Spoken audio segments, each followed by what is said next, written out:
बच्चा पहले तो कहीं से उसके माता पिता कर्ज लेते हैं और उनको कर्ज 10-10% मासिक दर पे ब्याज पे मिलता है।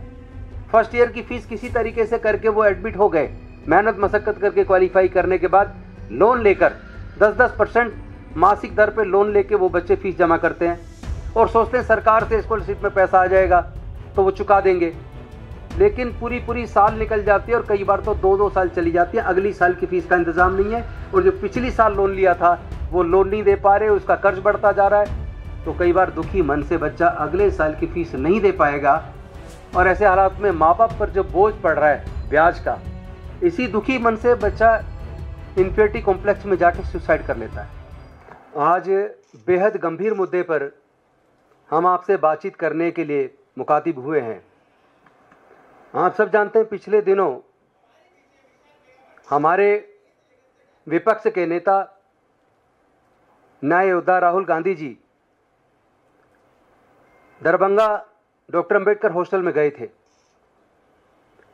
और वहां विभिन्न छात्र उनसे आके मिले और केवल दरभंगा के डॉक्टर अंबेडकर हॉस्टल के छात्र नहीं बल्कि अन्य जगह के हॉस्टल के छात्र भी उनसे आके मिले। तो उन्होंने जो देखा वो इतना हृदय विदारक था, दुखदाई था कि इतनी खराब परिस्थिति में अनुसूचित जाति, जनजाति, अति पिछड़े वर्ग और माइनॉरिटीज के बच्चे पढ़ने के लिए विवश हैं। एक तरफ हॉस्टल की व्यवस्था इतनी खराब है कि एक कमरे के अंदर 6-6, 7-7 स्टूडेंट्स रह रहे हैं।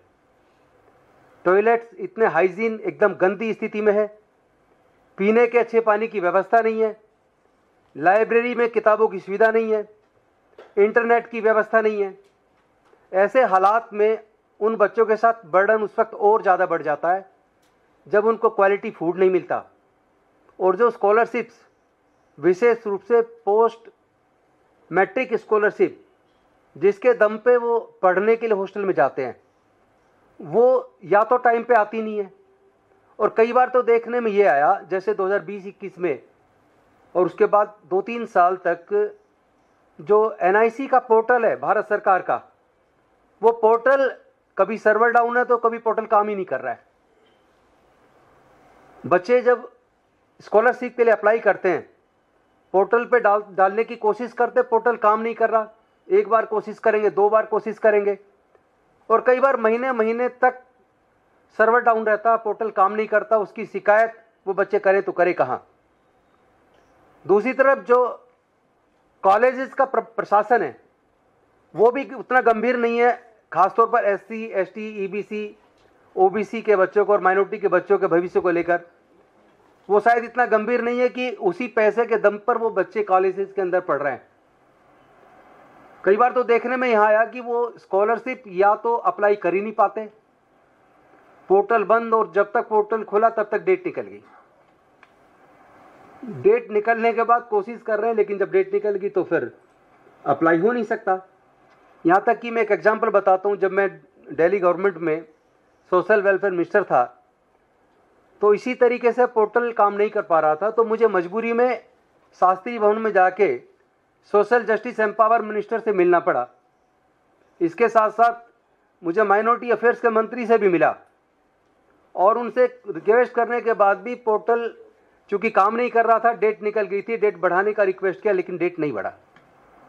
और ये जो डाटा जो हमारे सामने आया है, इस डाटा में सबसे बड़ी दिक्कत ये है कि सरकार इसका ऑडिट भी नहीं कराती कि हॉस्टल का ऑडिट कराए, फैसिलिटीज़ हैं या नहीं है उसका ऑडिट कराए, किताबों की इंटरनेट की व्यवस्था है या नहीं है उसका ऑडिट कराए, टॉयलेट साफ़ है या नहीं है उसका ऑडिट कराए।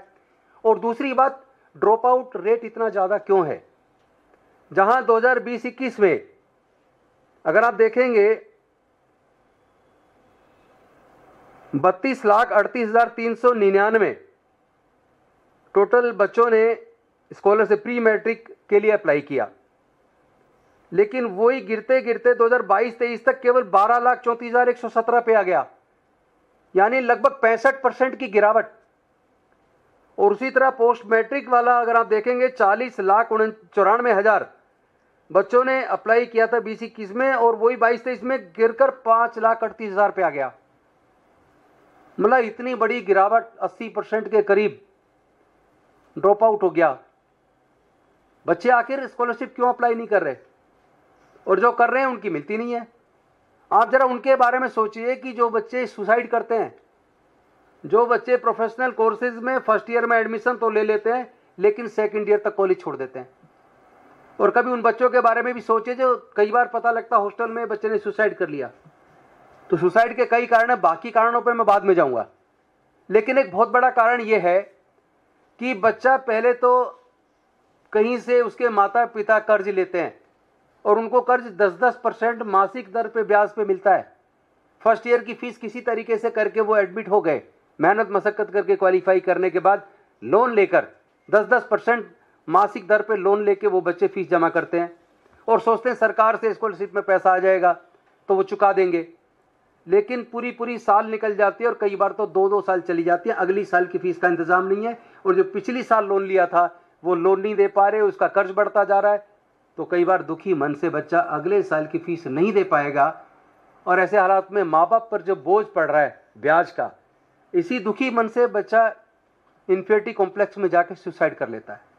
दुख की बात है कि कोई सरकार इस पे गंभीर नहीं है। केंद्र सरकार, ना तो केंद्र सरकार गंभीरता से ले रही है और ना ही ये राज्य सरकार है, जहाँ केंद्र की जो सरकार, जिस पार्टी की उनसे जुड़ी जो सरकारें राज्यों में, विशेष रूप से उन सरकारों में तो अधिकारियों की भी कोई SC ST EBC OBC minorities के बच्चों के भविष्य को लेकर कोई चिंता है ही नहीं। अगर इतना भारी ड्रॉप आउट है या स्कॉलरशिप इतनी गिरती जा रही है, लोग अप्लाई नहीं कर रहे तो क्यों नहीं कर रहे हैं, बच्चे कॉलेज छोड़ रहे हैं तो क्यों छोड़ रहे हैं, क्या इस बारे में केंद्र की सरकार को, ministry of social justice empowerment को और प्रधानमंत्री जी को विशेष रूप से क्या इस पर चिंतित नहीं होना चाहिए? मजबूरी में विपक्ष के नेता राहुल गांधी जी को जब ये बात दरभंगा में पता चली, बच्चों से बात करके बड़े दुखी मन से उन्होंने आदरणीय प्रधानमंत्री जी को लेटर लिखा। वो लेटर अभी आपके सामने हम दिखाएंगे। वो लेटर उन्होंने लिखा और उनसे विनम्रतापूर्वक निवेदन किया है कि ये राजनीति का विषय नहीं है, कम से कम इन गरीब बच्चों के बारे में प्रधानमंत्री जी सोचें।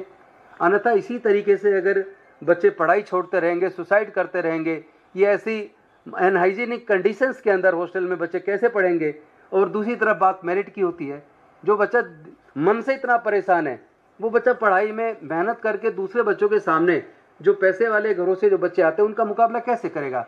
इन सब मुद्दे पे मुझे लगता है कि सरकार को गंभीर होना चाहिए। और आदरणीय राहुल गांधी जी ने जो पत्र लिखा है माननीय प्रधानमंत्री जी को, उनको उसको गंभीरता से लेना चाहिए। अभी तक उनकी तरफ से कोई प्रतिक्रिया नहीं आई है, ये भी हमारे लिए बड़े दुख की बात है।